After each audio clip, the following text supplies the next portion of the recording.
Hello and नमस्ते everyone, welcome back to my channel Beena best. I hope आप सभी बहुत अच्छे होंगे। तो काफ़ी लंबे समय के बाद मैं वीडियो अपलोड कर रही हूँ क्योंकि हम नए घर में शिफ्ट हो चुके हैं, तो सारे सामान को अच्छे से सेटल करने में काफ़ी बिजी हो गई थी, तो इस वजह से वीडियो अपलोड नहीं कर पा रही थी। तो अब कोशिश करूँगी कि मैं ज़्यादा से ज़्यादा वीडियो आप लोग के साथ शेयर करूँ। एंड पिछले कुछ वीडियोज़ में आप लोगों ने बहुत प्यार दिया एंड आप लोगों ने बोला कि हम लोग बहुत एक्साइटेड है मेरे नए घर के मेकओवर के लिए। एंड मैं भी बहुत एक्साइटेड हूँ आप लोग के साथ अपने घर का मेकओवर शेयर करने के लिए। बट धीरे धीरे मैं ये वीडियोस आप लोग के साथ शेयर करूंगी। तो नए शहर और नए घर में सामान को शिफ्ट करना एक बहुत बड़ा टास्क होता है, और मैंने हमेशा से नोटिस किया है जब भी हम नए घर में सामान की अनपैकिंग करते हैं या सामान को सेटल करना अगर हम इजी बनाना चाहते हैं तो हमें बहुत से इंपॉर्टेंट बातों का ध्यान देना होता है। अपनी पैकिंग बहुत ही सोच समझ के करनी होती है, सिस्टमेटिक तरीके से प्लान करना होता है। तो इससे क्या होता है, हमें अनपैकिंग करते समय या सामान को पैकिंग करते समय हमें ज़्यादा प्रॉब्लम फेस नहीं करनी पड़ती है। तो ये वीडियो बहुत ही स्पेशल होने वाली है क्योंकि इस वीडियो में मैं आप लोग के साथ काफ़ी टिप्स एंड हैक्स शेयर करने वाली हूँ। और बहुत से लोगों को आइडिया नहीं होता है जब वो शिफ्ट कर रहे होते हैं कि सामान को किस तरीके से शिफ्ट करें, कैसे पैकिंग करें, या किसी को हायर करें यानी मूवर एंड पैकर्स को हायर करें, कौन सा बेस्ट ऑप्शन रहेगा ये मैं आगे वीडियो में बताऊँगी। तो ये वीडियो बहुत ही इन्फॉर्मेटिव होने वाली है। और अगर आपके हस्बैंड या आपकी ट्रांसफरेबल जॉब है, आप 2-2 3-3 साल में शिफ्ट हो रहे हैं, तो आप अपनी शिफ्ट को कैसे ईजी बना सकते हैं। तो चलिए फिर स्टार्ट करते हैं आज के इस इंटरेस्टिंग से वीडियो को। जब भी आप नए घर में शिफ्ट हो रहे हैं तो कभी भी जो पैकिंग है वो रैंडमली बिल्कुल स्टार्ट ना करें। कोई भी टास्क शुरू करने से पहले हमेशा एक लिस्ट बना के रखिए। इससे आपको पता चल जाएगा कि कौन से काम आपको पहले करने हैं और कौन से काम बाद में। लिस्ट बनाने से ये फ़ायदा हो जाता है कि आपका कोई भी काम छूटता नहीं है। आपको ईजिली पता चल जाता है कि कौन सा काम हो गया है और कौन सा काम बचा हुआ है। तो यहाँ पर मैंने लिस्ट बना दी थी जो भी हमें फर्स्ट डे काम करने थे। जैसे एक स्टेट से हम दूसरे स्टेट में ट्रांसफ़र कर रहे थे, तो हमें सबसे पहले बच्चों की जो TC थी वो ट्रांसफ़र करानी थी, गैस कनेक्शन ट्रांसफ़र कराना था, जितने अकाउंट थे वो ट्रांसफ़र कराने थे, जितने डॉक्यूमेंट्स थे वो हमें डॉक्यूमेंट्स में एड्रेस चेंज कराने थे, मूवर एंड पैकर से बात करनी थी, सिम पोर्ट करना था, स्कूटी को सर्विसिंग करनी थी, और जो केबल कनेक्शन होता है वो भी हमें सरेंडर करना था। तो सबसे पहले हम आ गए थे गैस सिलेंडर ट्रांसफ़र करने। तो जब हम एक स्टेट से दूसरे स्टेट में शिफ्ट होते हैं तो जो ये गैस कनेक्शन होता है उसे हमें यहीं जमा करना होता है। तो जैसे हमें 2 सिलेंडर मिले थे, साथ में रेगुलेटर और जो बुक मिली हुई थी, इसे हमें जमा करना होता है। साथ में एक फॉर्म मिलता है, इसे फिल करके हमें सबमिट करना होता है। तो हमें एक दिन में ही हमारा जो गैस कनेक्शन है वो ट्रांसफ़र हो जाता है। फिर आ गए थे हम मानिक के स्कूल में, क्योंकि जब एक स्कूल से हम दूसरे स्कूल में बच्चे का एडमिशन करते हैं उसके लिए हमें चाहिए होता है TC, और TC मिलने में लगभग 4-5 दिन लग जाते हैं। तो स्कूल में हम गए और स्कूल में हमें एक फॉर्म मिलता है, उसको हमें फिल करना होता है। उसमें प्रिंसिपल और क्लास टीचर के साइन होते हैं। साथ में हमें एक ब्लैंक चेक, कैंसिल वाला चेक सबमिट करना होता है। जो भी सिक्योरिटी हमने फिल की होती है वो हमें मिल जाती है। साथ में बच्चे का रिपोर्ट कार्ड लेना बिल्कुल ना भूलें। और स्कूल के बोर्ड में जब आपके बच्चे का नाम और फोटो रहता है तो बहुत प्राउड फील होता है। तो मुझे तो बहुत खुशी मिलती है, और बच्चों के लिए भी इजी नहीं होता है अपने पुराने फ्रेंड्स को भूलना।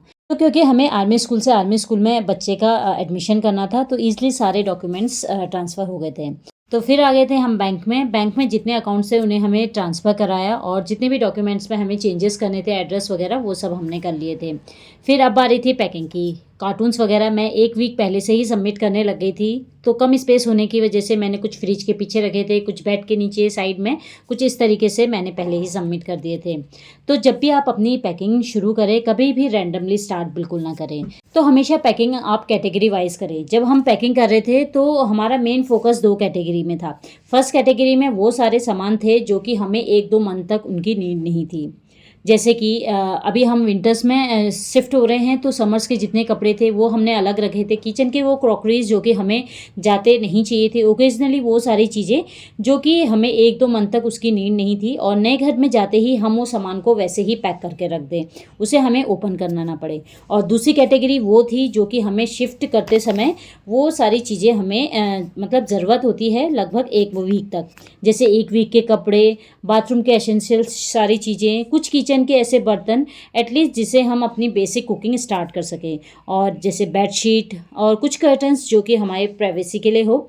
और इन सबको मैंने अपने अलग से पैक करके रख लिया था, जिससे कि हम कंफर्टेबली नए घर में अच्छे से शिफ्ट हो सके और कोई प्रॉब्लम ना हमको फेस करनी पड़े। इन सब चीज़ों को हमने अलग से पैक करके रख दिया था, जिससे कि हमें बाद में प्रॉब्लम ना हो, हर एक बॉक्स खोल के हमें चेक करना ना पड़े। तो इस तरीके से हमेशा अपनी पैकिंग स्टार्ट करें। और सेकंड टिप्स ये है, हमेशा फोकस छोटी छोटी चीज़ों में करें, क्योंकि जब हम खुद से पैकिंग करते हैं या अगर हम पैकर्स एंड मूवर्स की हेल्प लेते हैं यानी उनकी सर्विस लेते हैं, नो डाउट कि वो पैकिंग कैसे करते हैं, वो बहुत अच्छे से पैकिंग करते हैं। पर वो रैंडमली ऐसे सारी चीज़ें पैक कर देते हैं, जैसे भी उनके हाथ में जो चीज़ें आती है वो पैक करते रहते हैं। और इससे क्या होता है, इससे आपको पता नहीं चलता है कि कौन सा सामान आपने कौन से बॉक्स में रखा है, क्योंकि वो खुद से अपना कार्टून्स वगैरह लाते हैं। और जब आपके नए घर में आप का सामान रखते हैं तो रैंडमली कोई भी सामान वो कहीं पे भी रख देते हैं, फिर आपको प्रॉब्लम होती है बाद में कि कौन सा सामान कहाँ रखा हुआ है।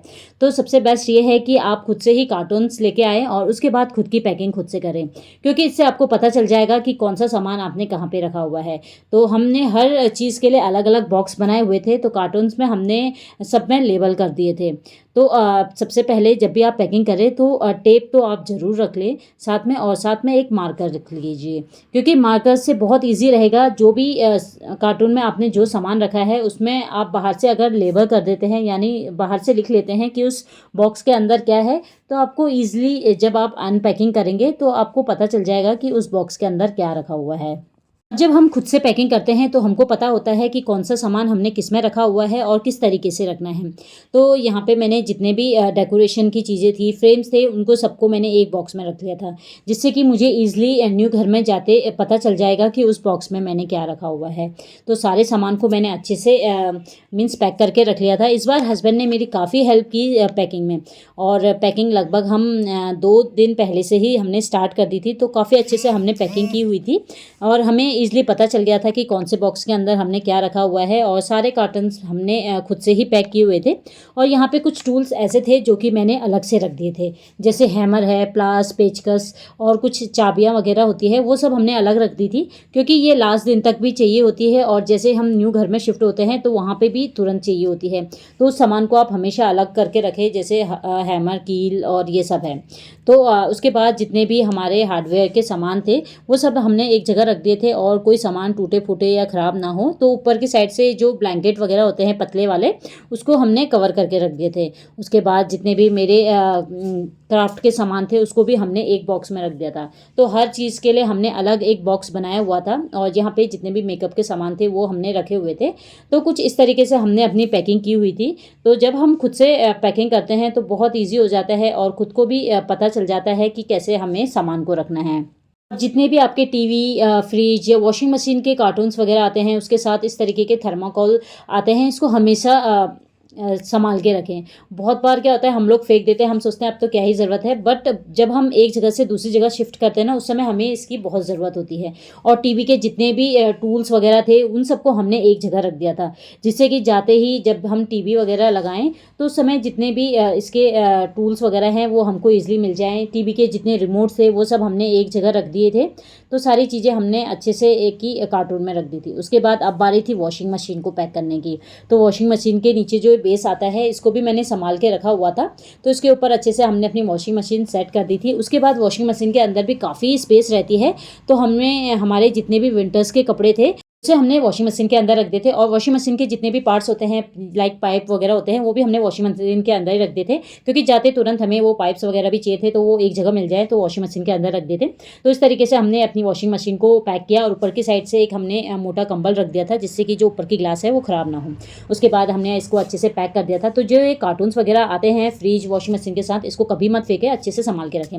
अब बारी थी किचन के सारे डब्बों को पैक करने की। तो हमने कुछ इस तरीके से सामान को पैक करके रखा हुआ था, जिससे कि कम स्पेस पे ज़्यादा सामान आ जाए।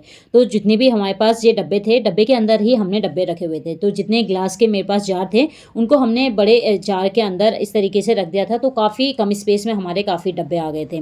और जब आप किचन की पैकिंग करें तो इस समय हस्बैंड से बचकर ज़रूर पैक करें, क्योंकि हम जो लेडीज़ होती हैं हमारा मन मानता नहीं है। जब भी हम कहीं जाते हैं हमें कुछ क्रॉकरीज वगैरह पसंद आ जाती है तो हम वो रैंडमली खरीद लेते हैं। तो मेरे पास कुछ ऐसी क्रॉकरीज थी जो कि मेरे पास 4-5 सेट में थी, जैसे कप के सेट हो गए, ग्लास के, कटोरी, और काफ़ी ऐसे क्रॉकरीज थे जो कि मेरे पास काफ़ी ज़्यादा थे। तो हस्बैंड लोग का मानना ये है कि जब एक सेट से काम चल रहा है तो क्यों एक्स्ट्रा खरीदना है, बट ये हस्बैंड लोग समझ नहीं पाते हैं। खैर, उसके बाद हमने जितने भी बाथरूम के हमारे एसेंशियल थे वो सारी चीज़ें हमने एक ही बॉक्स में रखी थी, क्योंकि जाते ही हमें तुरंत जो भी वॉशरूम का सामान होता है वो सब हमें चाहिए होता है। तो इस तरीके से हमने एक ही कार्टून में उसको पैक किया था। तो पैकिंग करते करते पता ही नहीं चला कब 2-3 कार्टून से इतने सारे कार्टून्स हो गए हमारे पास। क्योंकि जब हम नए घर में आते हैं तो हमारे पास काफ़ी कम सामान होता है, बट जब हम यहाँ से जाते हैं तो हमारे पास इतना सारा सामान हो जाता है। और इस समय आप ध्यान दीजिए, जो भी आपके को उनकी नीड नहीं है, कुछ सामान को आपको डिस्कार्ड करना है या डीक्लटर करना है, इसी समय कर दीजिए। क्योंकि फिर नए घर में जाके डीक्लटर तो हमें करना ही है, तो इससे अच्छा है कि पुराने घर में ही सारी चीज़ें डीक्लटर कर दें। और उसके बाद जितने भी मेरे पास प्लांट्स थे सबको मैंने अच्छे से एक दिन पहले ही सब में पानी डाल दिया था। क्योंकि ट्रांसफ़र करते समय ये गमलों में पानी वगैरह तो डलेगा नहीं 2-3 दिन तक, तो इसलिए मैंने पहले ही पानी डाल के रख दिया था। और इस तरीके से मैंने एक जगह सारे प्लांट्स को रख दिया था, जिससे कि ईज़ी हो जाएगा ट्रक में डालने के लिए। और उसके बाद जितने भी मेरे पास अंदर घर के अंदर मैंने मनी प्लांट्स लगाए हुए थे, उसको मैंने कुछ इस तरीके से एक बड़े जार में रख दिया था, जिससे कि ये ख़राब ना हो। तो थोड़ा सा मैंने पानी इसमें हल्का सा डाल दिया था, तो ये प्लांट्स काफ़ी अच्छे से ग्रो कर रहे थे। उसके बाद बारी थी फ्रिज को कवर करने की। तो फ्रिज को हमने कुछ इस तरीके से जो फॉर्म शीट आती है उससे कवर किया था, और उसके बाद हमने जो इसका कवर आता है, फ्रिज का कार्टून आता है, इससे हमने कवर कर दिया था। तो सारी चीज़ें हमने अच्छे से पैक करके रख दी थी। और उसके बाद बारी थी बेड को भी असेंबल करने की, यानी बेड को खोलने की। क्योंकि हमारे पास जो ये बेड है ना, ये खुल जाता है, तो हमने ईजिली इसको खोल दिया था। उसके जितने भी नट्स वगैरह थे उसको एक जगह हमने रख दिया था, क्योंकि न्यू घर में जाते ही तुरंत हमें वो चाहिए था। उसके बाद नेक्स्ट डे हमारी ये गाड़ी आ गई थी, जो कि हमने पैकर्स एंड मूवर से कराई हुई थी। और ये लगभग 22 फीट की ट्रक थी। तो इसमें हमारा सारा सामान आ गया था। और जो ये पैकर्स एंड मूवर्स होते हैं, इनकी साइड से आपको लेबर भी मिलते हैं, इसका आप अलग से चार्ज देना होता है आपको। तो जब ये आते हैं रैंडमली सारे सामान को रख लेते हैं, जो इनके सामने दिखता है वो सामान रख देते हैं। तो लगभग आधे से 1 घंटे में सारा सामान ट्रक में इन्होंने अच्छे से लोड कर दिया था। तो हमने सारे सामान को अच्छे से लोड कर दिया था। उसके बाद जितने भी प्लांट्स वगैरह थे वो सब रख दिए थे। तो जब ये ट्रक चली गई थी तो लगभग 2 दिन हमारे पास मिल गए थे। तो हमने गैस सिलेंडर वगैरह जमा कर दिए थे। तो उसके बाद जो हमारे आसपास के फ्रेंड थे, सब ने हमें, किसी ने डिनर में बुलाया, किसी ने लंच, कोई ब्रेकफास्ट बना रहा था। तो डिनर में हम गए थे। तो डिनर में यहाँ पे बना हुआ था मटर पनीर बना था, साथ में छोले बने हुए थे, और पूरी की भी तैयारी चल रही थी। और इसके साथ बने हुए थे बना हुआ था रायता, साथ में चावल। तो बहुत टेस्टी टेस्टी खाना सभी मित्र, जितने भी मेरे नेबर्स थे, उन्होंने खिलाया। और हमने काफ़ी लेट नाइट तक हमने बात की। तो काफ़ी अच्छा ही लगा। तो मैंने छोटी सी वीडियो बना ली थी, और लास्ट में हम लोगों ने खूब मस्ती की, बच्चों ने एंजॉय किया, डांस किया। तो जो ये समय होता है ना, ये बहुत ही मीन्स प्रीशियस टाइम होता है, जो कि दोबारा नहीं आता है। तो मेरा ये मानना है, जितने टाइम के लिए भी हम जिस जगह रहते हैं, उस टाइम को हमें बहुत अच्छे से एंजॉय करना होता है। क्योंकि जो ये समय होता है वो दोबारा लौट के नहीं आता है। तो जो मेरे साथ मेरे फ्रेंड्स बने, बहुत अच्छा मुझे लगा। तो नेक्स्ट डे हमें लंच में बुलाया गया था। लंच में यहाँ पे चावल बने थे, साथ में मिक्स वेज बनी थी, खीर बनाया हुआ था, रायता था, और साथ में पूरी बन रही थी। तो इस तरीके से हमारा लगभग 4-5 दिन से ही हमारा खाना सबके घर पे चल रहा था। क्योंकि सबको पता था कि पैकिंग में काफ़ी टाइम लगने वाला था। तो इस तरीके से सबने काफ़ी हेल्प की। फिर हमने जाने से एक दिन पहले सबको इनवाइट भी किया था। तो हमने सबको अपनी तरफ से पार्टी दी थी। तो काफ़ी इन्जॉय किया, बच्चों ने भी, हमने भी। इन सबको हम कभी नहीं भूल पाएंगे। और बच्चों के लिए भी बहुत मुश्किल होता है एक जगह से दूसरी जगह शिफ्ट होना। ईज़िली वो सारे फ्रेंड्स नहीं मिल पाते हैं। तो बच्चों ने भी काफ़ी इन्जॉय किया। सारे जितने भी फ्रेंड्स थे मेरे बेटे के, सबके पेरेंट्स ने उसको सबको भेजा। तो उनके लिए बहुत बहुत थैंक यू। एंड बच्चों ने भी खूब अच्छे से एंजॉय की, पार्टी की। ये देख के भी मुझे बहुत अच्छा लगा। बच्चों को देख के ना मुझे अपने बचपन के दिन वापस याद आ जाते हैं, कि हम लोग भी बहुत एंजॉय करते थे। और मैम ने भी स्कूल से काफ़ी फ़ोटोज़ वगैरह भेजी हुई थी। उसके बाद जब हमारा सारा सामान चला गया था, तो मैंने एक वीडियो बनाई थी, जिससे कि मुझे अपने पुराने दिन दोबारा से याद आ जाएं। तो मैंने पूरे घर की अच्छे से हमने क्लीनिंग कर दी थी, अच्छे से झाड़ू पोछा सब कुछ कर दिया था, जाले वाले सब कुछ अच्छे से साफ़ कर दिए थे, कि एटलीस्ट जो नेक्स्ट इस घर पे आए उसको ज़्यादा प्रॉब्लम फेस ना करने पड़े। तो हमने अच्छे से क्लीनिंग कर दी थी। और इस रूम में हमने, यानी इस घर पे हमने ज़्यादा फर्नीचर परचेज़ नहीं किया था, क्योंकि छोटे से रूम थे। तो हमको बेसिक जो सामान मिलता है वो मिला हुआ था। तो ये हमारा ड्राइंग रूम था जो कि अब खाली हो गया है। तो जब हम इसके सामान उतार रहे थे ना, बहुत ही मुश्किल हो रहा था, क्योंकि इन कमरों से इतनी यादें जुड़ी हुई है हमारी कि पता नहीं हम कैसे भूल पाएंगे। बट गवर्नमेंट एम्प्लॉय होने की वजह से हमें हर 2-2 3-3 साल में शिफ्ट होना होता है एक शहर से दूसरे शहर। तो ये थोड़ा सा मुश्किल तो होता है, बट यही लाइफ है। तो ये था हमारा बेडरूम। तो बेडरूम में भी जो भी आप फर्नीचर देख रहे हैं ये हमें यहीं से मिला हुआ था। और इस रूम में काफ़ी कम स्पेस थी ना, अलमेरा मिले हुए थे, छोटे से अलमेरा मिली थी, उसी में हमने डेली के कपड़े वगैरह रखे थे। ऊपर स्टोरेज मिला हुआ था और किचन मिला हुआ था। तो मेरा ये मानना है कि घर छोटा हो या बड़ा हो वो फ़र्क नहीं पड़ता है, घर को आपने किस तरीके से रखा है, घर के लिए आपकी कैसी फीलिंग है, वो मैटर करता है। तो मैंने छोटे से स्पेस को भी काफ़ी अच्छे से अपना डेकोरेट करके रखा हुआ था। और अगर आप लोग को भी मेरे इस पुराने घर का मेकओवर देखना है तो आप मेरी पुरानी वीडियोस देख सकते हैं, या मैं डिस्क्रिप्शन में लिंक दे दूँगी, तो आप वीडियोस चेक कर सकते हैं, आपको भी कुछ आइडियाज़ मिल जाएंगे। लास्ट में हमने डोर में लॉक कर दिया था और जितनी भी लाइट्स वगैरह थी वो सब ऑफ़ कर दी थी। तो इस घर को छोड़ पाना ना बहुत ही मुश्किल था, उससे ज़्यादा मुश्किल था अपने ये बहुत ही प्यारे प्यारे दोस्तों को अलविदा कहना। लगभग 5 साल से हम लोग साथ में रह रहे थे। तो काफ़ी ऐसी यादें रहती है इन लोग के साथ, काफ़ी मेरे इमोशन जुड़े हुए हैं, क्योंकि हमेशा अच्छे टाइम में या बुरे टाइम में ये लोग मेरे साथ थे। तो इन लोग को मैं कभी नहीं भूल पाऊँगी। तो यहाँ पे से जाना बहुत ही मुश्किल हो रहा था, सबको बाय बाय कहना। और इन लोग के आंसू बता रहे थे कि ये लोग मुझे कितना मिस करने वाले हैं एंड कितना प्यार करते थे। तो थैंक यू एवरीवन, हमेशा मेरा साथ देने के लिए और मुझे सपोर्ट करने के लिए। मेरे चंडीगढ़ में बहुत ही गिने चुने फ्रेंड्स बने थे, जितने भी बने थे बहुत ही ख़ास बने थे। शायद ही इन सबको मैं कभी भूल पाऊँगी। तो हम लोगों ने यहाँ से कैब की हुई थी जो कि डायरेक्टली हमें भटिंडा ड्रॉप करेगी। तो ये सफ़र बहुत ही मुश्किल था। तो जो ये हमारा कैंट का जो गेट था बाहर का, इसे भी मैं कभी नहीं भूल पाऊँगी। जाने कितने बार हम इस गेट से आए और गए, तो ये गेट को भी मैं बहुत मिस करूँगी।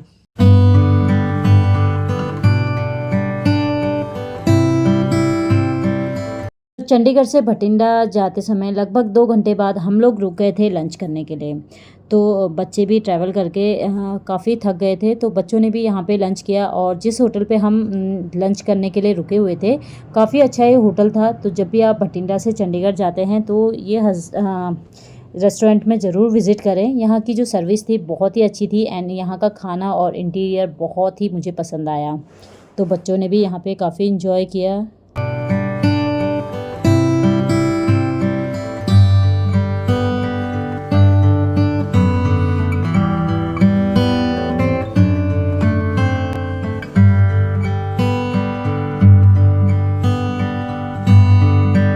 तो कुछ देर और ट्रैवल करने के बाद हम पहुंच गए थे फाइनली भटिंडा। चंडीगढ़ से भटिंडा हम लगभग 4 से साढ़े 4 घंटे में ईज़िली पहुंच चुके थे एंड रास्ते में हमें ज़्यादा प्रॉब्लम नहीं हुई। अब मैं आपको दिखा देती हूं कि हमको क्वार्टर कैसा मिला हुआ है। तो बाहर से कुछ इस तरीके का क्वार्टर है, काफ़ी बड़ी हमको बालकनी यहाँ पे मिली हुई है। तो एक दिन पहले ही हमारा सारा सामान यहाँ आके रख दिया था। तो जो मूवर्स पैकर्स एंड मूवर्स होते हैं वो सारे सामान को ऐसे ही रैंडमली रख देते हैं। तो अब चलती हूँ मैं आपको लेके अंदर। तो रूम्स तो काफ़ी बड़े हैं बट सामान भी उतना ही ज़्यादा था, पता ही नहीं चल रहा था कि कहाँ से स्टार्ट करें। तो थोड़ा थोड़ा करके हमने पैकिंग खोलनी शुरू करी, अच्छे से घर को क्लीन किया। तो आने वाली वीडियो में मैं आपको दिखाऊंगी कि हमने किस तरीके से अपनी सारी अनपैकिंग की। तो वीडियो पसंद आई तो वीडियो को लाइक कीजिएगा। तो मिलते हैं नेक्स्ट वीडियो में।